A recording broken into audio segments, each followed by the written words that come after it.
भुला ना सकोगे मुझे भूल कर तुम, मैं अक्सर तुम्हें याद आता रहूँगा, कभी ख्वाब बन के कभी याद बन के, मैं नींदे तुम्हारी उड़ाता रहूँगा। नमस्ते प्रणाम, हम आप सबके राइटर दुर्गेश बेदर्दी और आज यही धुन पर गाना लिखले बानी, भूला ना सकोगे मुझे भूल कर तुम, मैं अक्सर तुम्हें याद आता रहूँगा।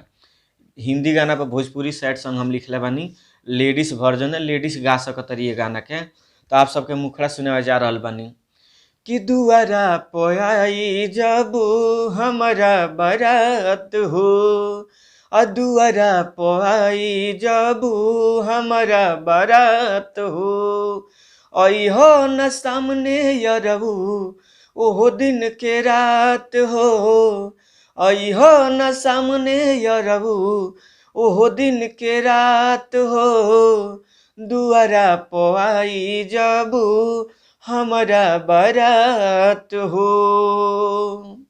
तई रहला मुखड़ा।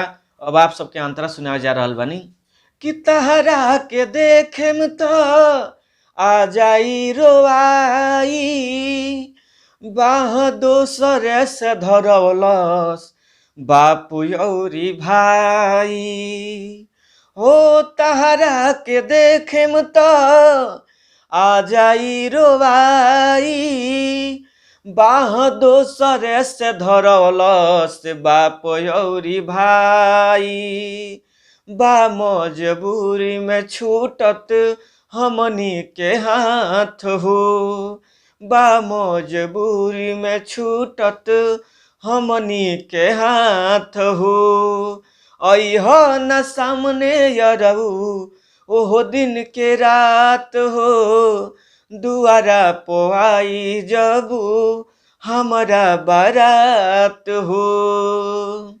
तो आप सबके सुननी मुखड़ा आई रहला अंतरा, तो मुखड़ा अंतरा सुना देनी। और लास्ट अंतरा खातिर जे भी लेडीज गायिका बा गावे चाहता ये गाना के, तो हमारा नंबर पर कॉल करके कह सकतन कि हमारा ई गाना के गावे के बा। तो लास्ट वाला अंतरा जो नाम वाला होला व्हाट्सएप के माध्यम से हम भेज देम रउआ सबके लगे, आराम से कहीं भी आप सब कलाकार मने रिकॉर्डिंग करा सकतनी, गा सकतनी।